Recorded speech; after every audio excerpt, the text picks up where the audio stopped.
کارکنوں کو کہہ رہے جناب آپ جا کے نکلیں اور اس کی چوری بچائیں. لوگ کسی کی چوری بچانے کے لیے نہیں نکلتے.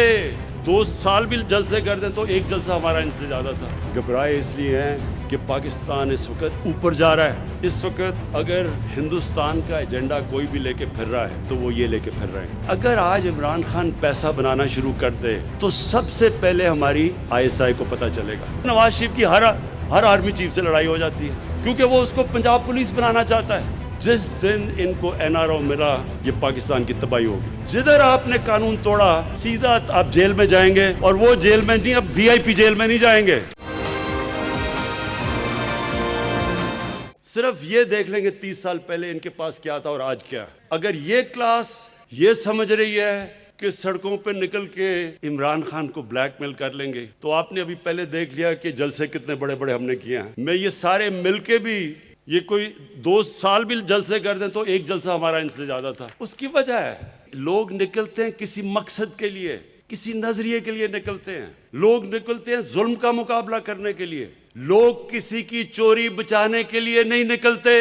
خود لندن بیٹھا کارکنوں کو کہہ رہے جناب آپ جا کے آپ سڑکوں پہ نکلیں اور اس کی چوری بچائیں. وہ آپ قیمے کے نان بھی کھلا دیں وہ پھر بھی نہیں نکلیں گے. زبردستی لوگوں کو پیسے, اچھا مجھے یہ بھی پتا ہے کہ پیسے بھی بڑے چلانے کی کوشش کریں گے, یہ پیسے بھی آ رہے ہیں ان کے لیے. میں سارے ان کے کارکنوں کو کہتا ہوں پیسے بھی کھائیں, قیمے کے نان بھی کھائیں, لیکن آرام سے گھر بیٹھیں. ایک ان کا نیا سپوکس پرسن بنا ہے. اب میں کیا کہوں, ہمارے منسٹر کا بھائی ہے. میں دیکھ رہا تھا کسی ٹی وی پروگرام میں کہتا کہ نواز شریف کو اس نے آیت اللہ خمینی کے ساتھ ملا دیا. کہتا کہ آیت اللہ خمینی بھی باہر چلا گیا تھا ملک سے. اب وہ دیکھ رہا تھا, میں اس کو بھی دیکھ رہا ہوں کہ کیا یہ لوگوں کو بیوقوف سمجھتے ہیں, کیا یہ سمجھتے ہیں کہ لوگوں کو پاگل بنایا جا سکتا ہے کہ آیت اللہ خمینی بھی باہر گیا تھا. آیت اللہ خمینی کو باہر زبردستی بندوق کی نوک پہ بھیجا گیا تھا. یہاں منتیں کر کر کے بیماریاں ہو گئیں, 6 بیماریاں ہو گئیں, 12 بیماریاں ہو گئیں. کیبنٹ کی میٹنگ ہو رہی ہے, ہمیں ایک عدالت نے کہہ دیا کہ جی اگر نواز شریف کو کچھ ہو گیا تو گورنمنٹ ذمہ دار ہے. اب ہم عدالت کی بھی رسپیکٹ کرتے ہیں. کیبنٹ کی میٹنگ ہو رہی ہے, 6 گھنٹے میٹنگ چل رہی ہے, ڈاکٹرز بیٹھے ہیں کہ جی یہ بھی بیماری ہوگی, اس کو یہ بھی بیماری ہوگی, اس کو یہ بھی بیماری. اب ہم سارے بیٹھے پریشان سن رہے ہیں کہ اتنی بیماریاں ایک آدمی کو ہو سکتی ہیں. یہ وہ وہاں جا کے جیسی لندن کی ہوا لگی ایک اور نواز شریف نکلا ہے. اس کو زبیر کہہ رہا ہے کہ یہ آیت اللہ خمینی کے ساتھ مقابلہ کر رہا ہے اس کا. اگر میں ایک کرکٹر ہو کے ایک فلیٹ لیتا ہوں 34-35 سال پہلے اور 40 سال پرانے کانٹریکٹ دکھا سکتا ہوں عدالت کو, جب مجھے ضرورت نہیں تھی, میں تو کوئی پبلک آفس ہولڈر نہیں تھا, میں تو کوئی وزیر نہیں تھا, میں تو کوئی وزیر اعلیٰ نہیں تھا, میں تو کرکٹ کھیلتا تھا, انٹرنیشنل کرکٹر تھا.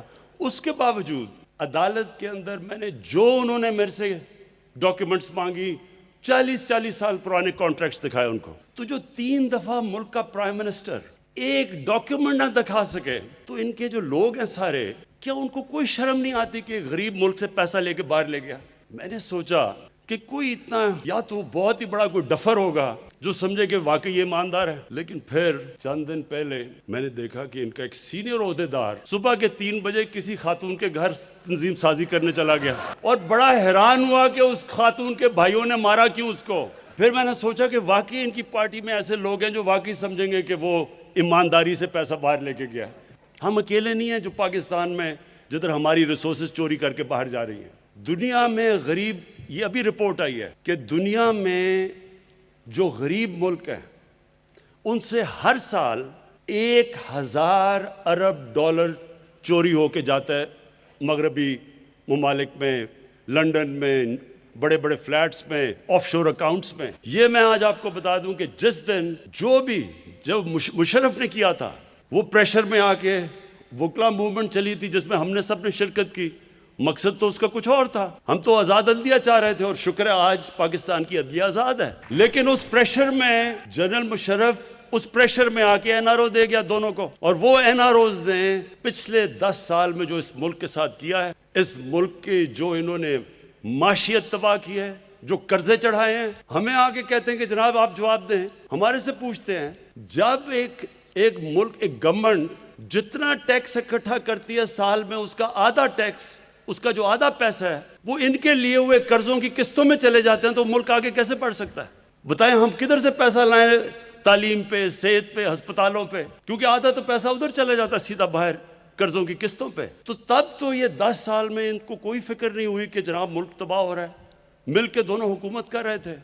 تب تو جمہوریت بھی نہیں خطرے میں تھی، معاشیت بھی نہیں خطرے میں تھی جب قرضے چڑھا رہے تھے. اچھا منافقت دیکھیں، ہم کو یہ NRO نہیں مانگ رہے. وہ جو انہوں نے ہمیں جو کہا جی ہم فیٹف میں تب آپ کے ساتھ چلیں گے اگر 34 شقیں نیب کے قانون کی 38 میں سے 34 شقوں کو چینج کرو، تب ہمیں فیٹف کے اوپر ووٹ دیں گے. مطلب نیب کو ختم کر دو. اس پہ کوشش کی، بلیک میل کی. جب ادھر سے نکلے تو اب یہ گھبرا گئے. گھبرائے اس لیے ہیں کہ پاکستان اس وقت اوپر جا رہا ہے. اس مہینے آپ حیران ہوں گے سب کہ ساری دنیا میں اس وقت مشکل حالات ہیں. پاکستان میں جو سیمنٹ کی سیل ہوئی ہے پچھلے مہینے، وہ پاکستان کی تاریخ میں سب سے زیادہ ہوئی ہے. اس کا مطلب کہ ہم اب وہ برے بحران سے نکل رہے ہیں. اس لیے بھی ان کو مشکل پڑی ہوئی ہے کہ جلدی جلدی سے تبدیلی لے گورنمنٹ چینج کرو. جو پاکستانی فوج کے اوپر انہوں نے جو حملے کیے ہیں اور جو زبان استعمال کی ہے، میں صرف ایک چیز کہنا چاہتا ہوں کہ اس وقت اگر ہندوستان کا ایجنڈا کوئی بھی لے کے پھر رہا ہے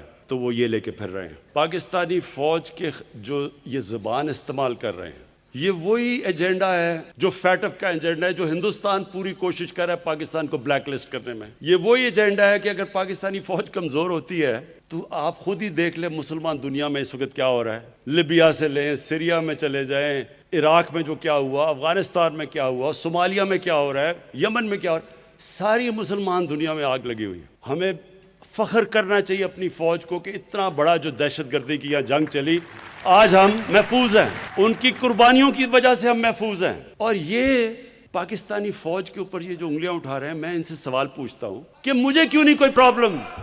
مجھے کوئی پاکستانی فوج سے کیوں پرابلم نہیں ہے؟ کیوں ہر جگہ پاکستان کی فوج کھڑی ہے، پاکستانی گورنمنٹ کے ساتھ، ہر ایجنڈا کے ساتھ کھڑی ہے؟ ہمیں کیوں نہیں پرابلم؟ کون سا میرا منشور ہے جس کے پیچھے ہماری فوج نے مدد نہیں کی؟ بلکہ ادھر جدھر فوج نہیں بھی کرتی، مثلا کرونا میں انہوں نے ہماری مدد کی، فوج کا تو کام نہیں تھا. ہاں کراچی میں مدد کی، جدھر بڑا بچایا، جو نالوں کے اندر انہوں نے فوج کی وجہ سے صفائی کی، بچ گیا کراچی. ایشو یہ ہے کہ اگر آج عمران خان پیسہ بنانا شروع کر دے اور اگر میں یہاں سے پیسہ چوری کر کر کے باہر منی لانڈرنگ شروع کر دوں تو سب سے پہلے ہماری ISI کو پتہ چلے گا. کیوں پتہ چلے گا؟ کیونکہ ISI ایک دنیا کی ٹاپ دنیا پہ ایجنسی ہے، مانتے ہیں اس کو. مجھے اس لیے نہیں پرابلم کیونکہ ISI کو پتہ ہے کہ عمران خان کیسی زندگی گزار رہا ہے. ان کو کیوں پرابلم ہے؟ کیونکہ باقی سارے اداروں کو تو یہ کنٹرول کر کے بیٹھ جاتے ہیں. جو سپریم کورٹ کے اندر جب وہ کیس چل رہا تھا پینما کا، تو سپریم کورٹ کے اندر جسٹس کھوسا نے کیا کہا تھا؟ انہوں نے کہا سارے پاکستان کے ادارے مفلوج کر دیے گورنمنٹ نے. کوئی بھی پاکستان کا ادارہ انڈیپینڈنٹ فنکشن نہیں کر رہا، نہ نیب کر رہی ہے، نہ SCCP کر رہی ہے، نہ FBR کر رہی ہے. کوئی بھی ادارہ یہ گورنمنٹ کو چیک نہیں کر رہا. جن کا کام چیک اور بیلنس کرنا ہے وہ سارے ادارے کنٹرول کر لیتے ہیں. ایک ادارہ رہ جاتا ہے، اب ان کو پتا ہے کہ پاکستان ISI کو ساری ان کی چوری کا پتا ہے. اب اس کو کنٹرول کرنے کی کوشش ہوتی ہے اور ادھر لڑائی ہوتی ہے.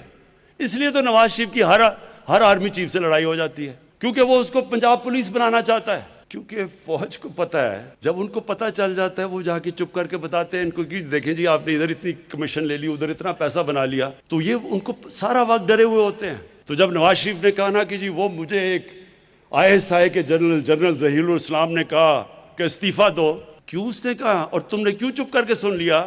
کیونکہ ظہیر الاسلام کو پتا تھا تم نے کتنا پیسہ چوری کیا ہوا ہے. اس لیے آپ سمجھ جائیں کہ اس کا مسئلہ کوئی ڈیموکریسی نہیں ہے.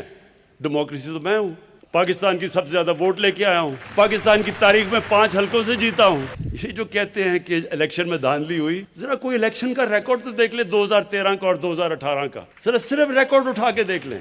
2013 میں 140 تقریباً پٹیشنز تھیں جنہوں نے الیکشن کو کویسچن کیا 2013 میں نیشنل اسمبلی میں، اور 2018 میں 90 تھیں، اور 90 میں سے آدھی تحریک انصاف کی تھی. تو اگر پٹیشنز بھی آدھی آئیں، اب 50% کم آئی ہیں، ان میں سے آدھے PTI تھی.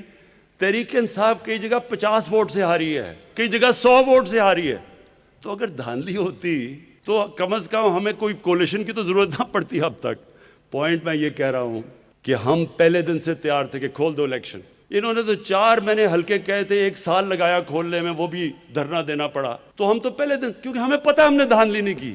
مسئلہ ان کا یہ ہے کہ انہوں نے پوری طرح عدلیہ کو بھی برا بھلا، فوج کو برا بھلا، گورنمنٹ کو برا بھلا، صرف ون پوائنٹ ایجنڈا ہے کہ کسی طرح ہم ان کی، کیونکہ یہ کوئی خاص قوم نکلی ہے، چوری بھی کر دیں تو ان کو کچھ نہیں کہنا، کسی طرح ان کو این آر او مل جائے۔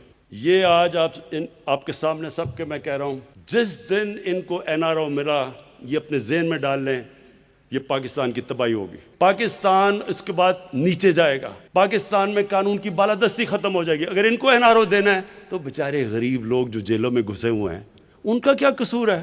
ان کی تو لاکھوں کی چوروں میں بیچارے وہ جیلوں میں پڑے ہوئے ہیں، اور یہ اربوں کی چوری والے کہہ رہے جی ہمیں معاف کر دو۔ آخر میں ان کو بھی پیغام دینا چاہتا ہوں کہ آپ نے جو مرضی کرنا ہے، جتنے مرضی جلسے کرنے ہیں، جدھر آپ نے قانون توڑا، میں آپ کو آج واضح کر رہا ہوں کہ میں سیدھا آپ جیل میں جائیں گے، اور وہ جیل میں نہیں، اب وی آئی پی جیل میں نہیں جائیں گے، اب جائیں گے جدھر عام بیچارہ غریب آدمی، غریب جدھر مجرم جاتا ہے۔